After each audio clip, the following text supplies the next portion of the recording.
Hermanos, buenas tardes. El Señor los bendice. Vamos a seguir con nuestros estudios de los Salmos. Estamos ya en el Salmo 20. Y voy a darle lectura. Salmo 20 dice así: oración pidiendo la victoria. El músico principal, Salmo de David. Jehová te oiga en el día de conflicto, el nombre del Dios de Jacob te defienda. Te envíe ayuda desde el santuario y desde Sión te sostenga. Haga memoria de todas tus ofrendas y acepte tu holocausto. Te dé conforme al deseo de tu corazón y cumpla todo tu consejo. Nosotros nos alegraremos en tu salvación y alzaremos pendón en el nombre de nuestro Dios. Conceda a Jehová todas tus peticiones. Ahora conozco que Jehová salva a su ungido, lo oirá desde sus santos cielos con la potencia salvadora de su diestra. Estos confían en carros y aquellos en caballos, mas nosotros del nombre de Jehová nuestro Dios tendremos memoria. Ellos flaquean y caen, mas nosotros nos levantamos y estamos en pie. Salva a Jehová, que el Rey nos oiga en el día que lo invoquemos. Este salmo es una oración. Es una oración comunitaria, es una oración hecha por el rey. Dice que es una oración de David, o sea, David ora y está con el pueblo y el pueblo ora con él. El pueblo intercede por él. El contexto es una batalla, están a punto de salir a la guerra. Y antes de ir, ellos interceden por el rey. Dice la primera parte, este salmo básicamente tiene 3 partes, del 1 al 5, luego el 6 y del 7 al 9. Repito, es una oración entonces de intercesión, una oración en la que el pueblo está pidiendo por el rey. Dice el pueblo: Jehová te oiga en el día del conflicto, el nombre del Dios de Jacob te defienda. Jehová te oiga, el nombre de Dios te defienda. Quiero detener un momentito aquí porque dice que están rogando que Dios escuche la oración del rey, la petición de David. Que Dios, dice el siguiente versículo, te envíe su ayuda, desde Sión te sostenga, haga memoria de todas tus ofrendas y acepte tu holocausto. Lo que la piedad, están apelando a la misericordia de Dios, al pacto de Dios para con su pueblo, para con el rey en específico. Y el rey ha demostrado ser un hombre de piedad, un hombre que cumple y obedece la ley.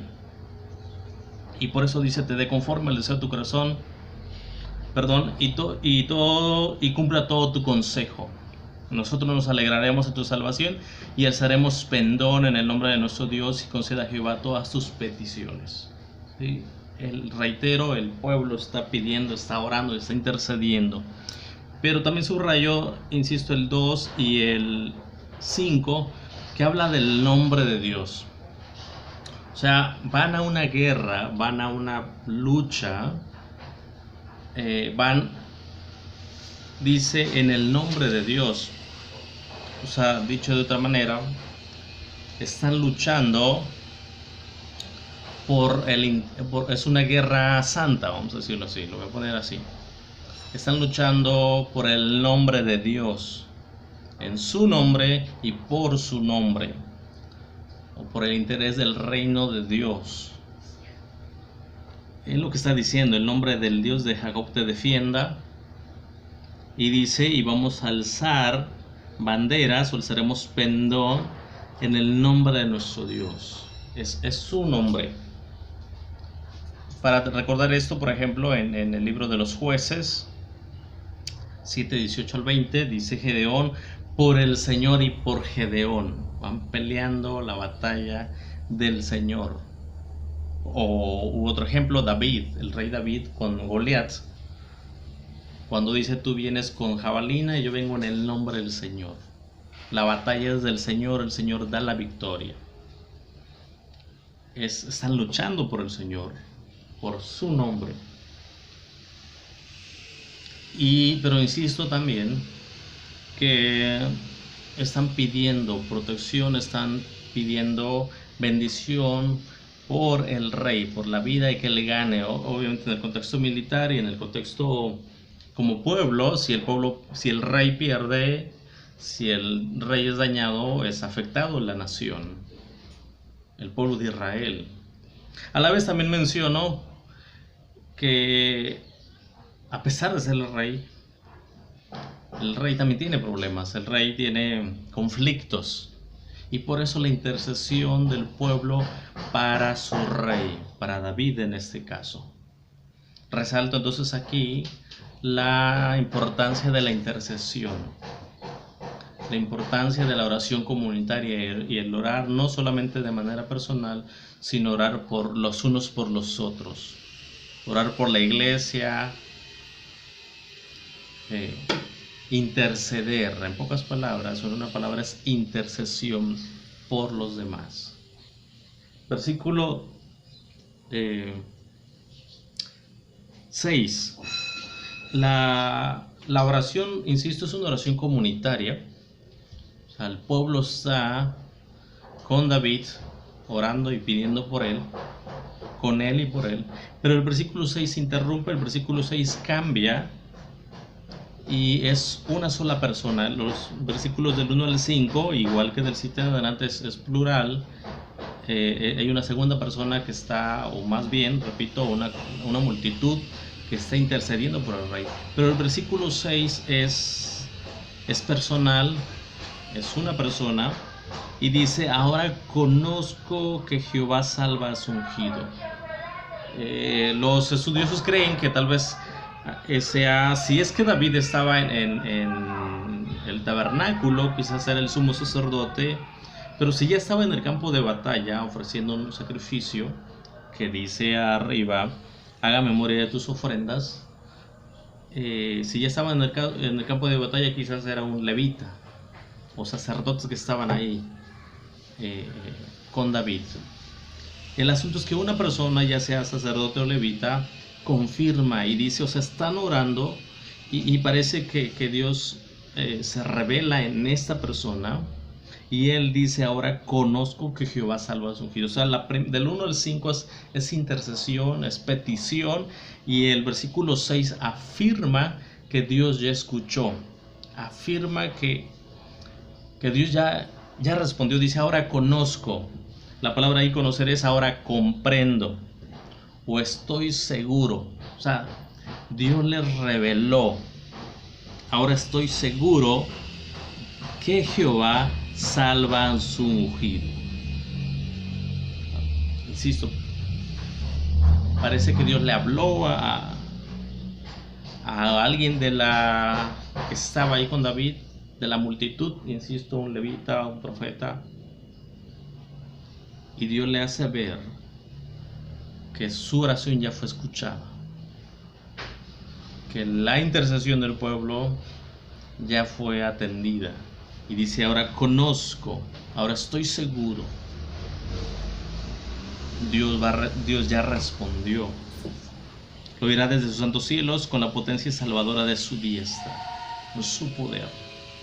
Y el versículos 7 al 9 confirman ahora lo que ya escucharon. Y a la vez es un contraste de dónde está la confianza de los enemigos y dónde está la confianza del pueblo de Dios. Dice, confirmando que Dios ya escuchó la oración, versículo 7: estos confían en carros y aquellos en caballos, mas nosotros del nombre de Jehová nuestro Dios tendremos memoria. Ellos confían en carros. Recordemos que los enemigos de Israel tenían carros de hierro. Por ejemplo, en Jueces 4:13 dice que Sísara reunió 900 carros de hierro. Para recordar un poco la historia. Y esos carros pues eran, si han visto películas de los romanos, por ejemplo, carros cerrados, o sea, eran lo mejor en equipamiento militar de aquel tiempo. Y los enemigos traían carros de hierro, y ellos confiaban en eso, en la caballería y en los carros de hierro. Para hacer un comparativo, o sea, el enemigo traía lo mejor, el tanque de guerra más sofisticado. Leía un poquito hace una semana acerca de los tanques, y uno famoso en Israel es el Merkava, es el tanque más sofisticado, el tanque de Israel. Y bueno, en México también tiene nuestro gobierno actual. Hay un mini tanque de guerra mexicano llamado Yagú. Es lo mejor que hay en México, lo más nuevo. Entonces, el ejército enemigo traía lo mejor.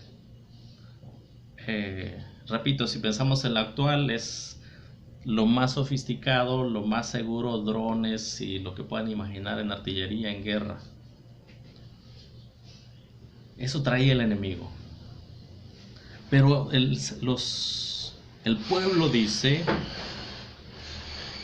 ellos confían en carros y en caballos, mas nosotros del nombre de Jehová nuestro Dios tendremos memoria.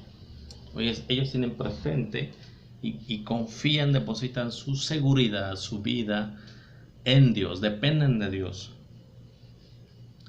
O sea, Israel no tenía tanta caballería, Israel no tenía, sobre todo subrayo el hecho de los carros y caballos, porque la ley misma establecía que el rey no debía tener caballería, mucha caballería.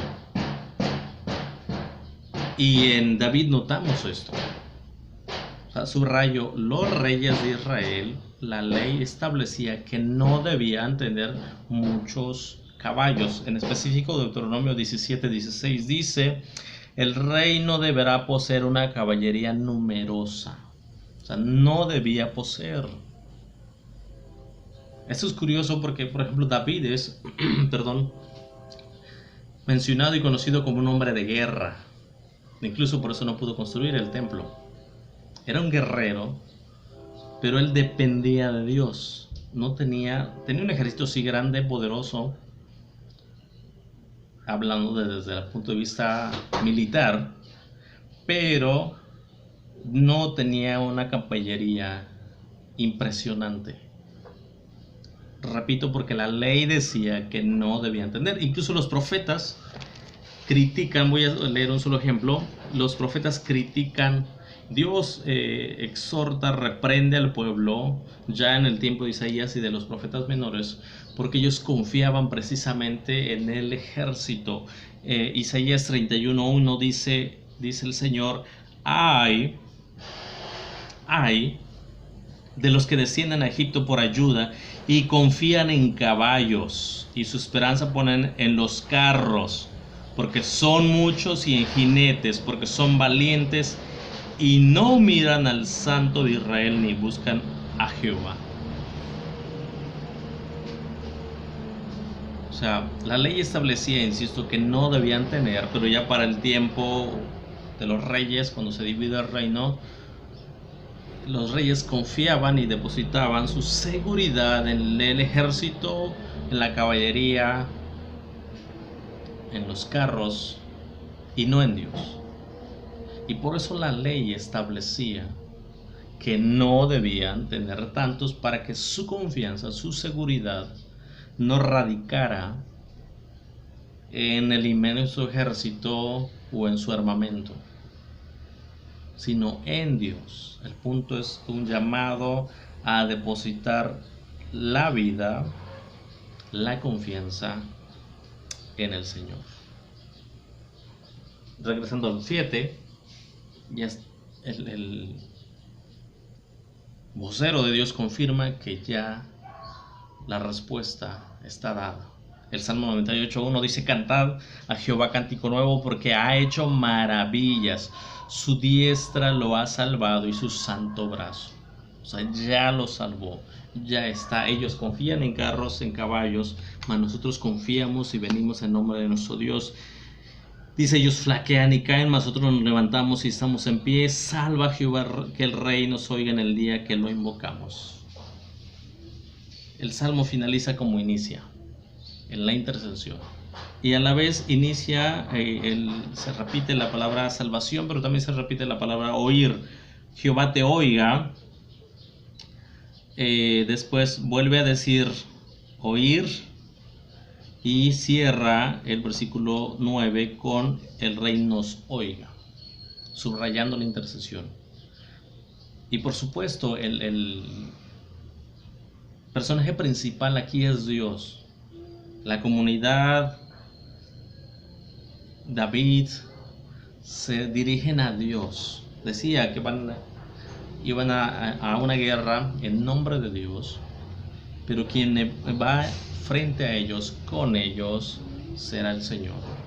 La lucha es del Señor. Y por eso es que la victoria para David estaba segura. Era la batalla por el nombre de Dios, en nombre de Dios y por su nombre.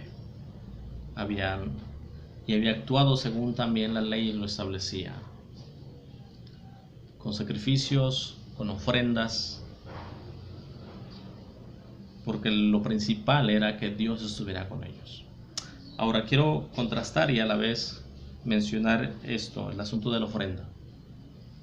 Dicen el pueblo, el Señor oiga o acepte tu ofrenda. Para nosotros el día de hoy también podemos acercarnos en oración de manera personal y al interceder, no por méritos propios, no tenemos méritos, no hay nada que ofrecer, pero sí ya podemos acercarnos con seguridad porque la ofrenda ya fue ofrecida, una sola ofrenda, y ese fue Jesús. Jesús se entregó a sí mismo, se ofreció como una ofrenda, un sacrificio,